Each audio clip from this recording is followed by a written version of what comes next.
भारत और मालदीव के बीच रिश्ते खराब होते नजर आ रहे और इसकी वजह है मालदीव के नए राष्ट्रपति जो भारत के सैनिकों को अपने देश से हटाना चाहते हैं।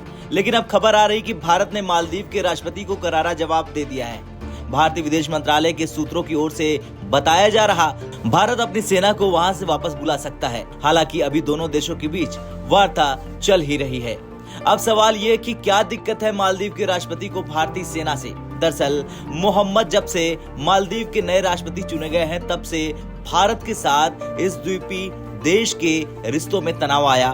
मोहम्मद कई मौके पर भारत विरोधी बयान दे चुके, वो चीन समर्थक माने जाते हैं। उनका स्टैंड रहा है कि भारत को अपने सैनिकों को मालदीव से वापस बुला लेना चाहिए और शपथ ग्रहण के तुरंत बाद उन्होंने फिर इस बात को दोहराया। सूत्रों की माने तो राष्ट्रपति और भारत के केंद्रीय मंत्री किरण रिजिजू के बीच हुई वार्ता में चिकित्सा निकासी, नशीली दवाओं की तस्करी समेत भारतीय सैन्य जवानों का मुद्दा उठाया गया। बता दें कि भारत के लगभग 70 जवान मालदीव में तैनात है।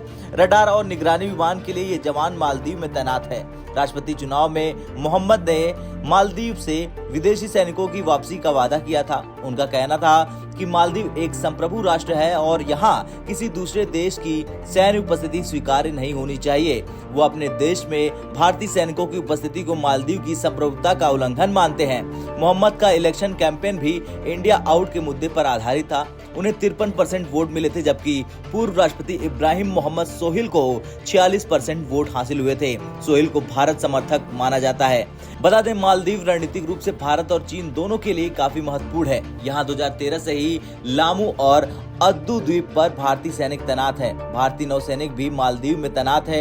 इंडियन नेवी ने वहां 10 कोस्टल सर्विलांस रडार इंस्टॉल कर रखे हैं। मालदीव नेशनल डिफेंस फोर्स यानी MNDF के प्रमुख जनरल अब्दुल्ला शमाल और रक्षा मंत्री मारिया अहमद दीदी ने संसदीय समिति के सामने बताया था कि मालदीव में भारत के 75 सैनिक मौजूद हैं। मालदीव 1100 से ज्यादा छोटे बड़े द्वीपों वाला राष्ट्र है। ये द्वीप हिंद महासागर में दक्षिण और पश्चिम तक फैले हुए हैं। चीन पहले ही 16 द्वीपों को लीज पर ले चुका है। बता दें मालदीव हिंद महासागर में प्रमुख शिपिंग लेन के बगल में स्थित है। ये शिपिंग लेन चीन, जापान और भारत जैसे देशों को निर्बाध ऊर्जा आपूर्ति सुनिश्चित कराता है।